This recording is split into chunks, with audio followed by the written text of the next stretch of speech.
Жыл аягына чейин Кыргызстанда аталышы жок көчө калбайт. Бул тууралуу Улуттук статистика комитети билдирүүдө. Анда маалымдашкандай, келерки жылдын 1-январына чейин аталышы жок көчөлөргө ат берип, үйлөрдүн номерлерин илүү пландалууда.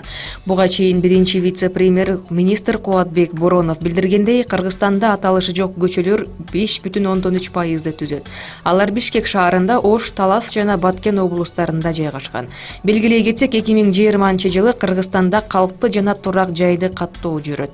Бул максатта 25 000 адам атайын окуудан өтүп, кыргызстандыктар 19 суроого жооп беришет.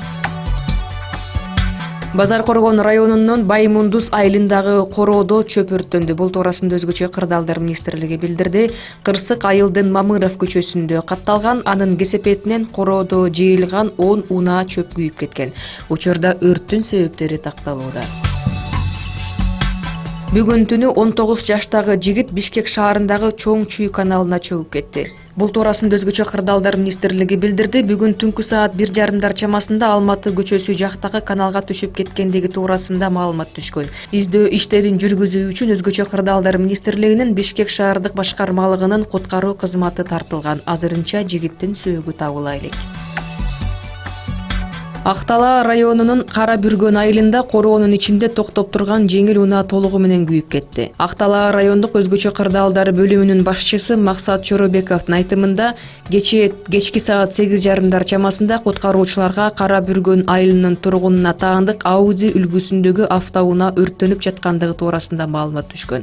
Актала райондук Өзгөчө кырдаалдар бөлүмүнүн өрт куткаруу бөлүмүнүн кызматкерлери окуя болгон жерге барган учурда унаа толугу менен күйүп кеткен.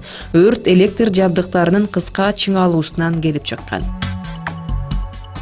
Ош шаарында 5-октябрь шаар күнүн жогорку деңгээлде өткөрүү үчүн кызуу даярдыктар жүрүүдө. Түштүк Борбордун 3019 жылдыгын майрамдоонун алкагында Гүл фестивали жарманкеси, Ош түрк дүйнөсүнүн маданий борбору аттуу каргоо сынак, Боорсок фестивали, Күз жарманкеси аттуу айыл чарба жарманкеси, Салбурун элдик оюндары жана бир катар улуттук спорттун түрлөрү боюнча мелдештер өткөрүлөт. Ал эми кечкисин Сүйүнбаев атындагы Борбордук стадиондо белгилүү эстрада ырчылары, бийчилери жана фольклордук топтордун катышуусунда гала-концерт уюштурулат. Ошондой эле Ош шаарынын тарыхын чагылдырган театралдык көрүнүштөр көрсөтүлүп, жаштар үчүн бий кечеси өтөт.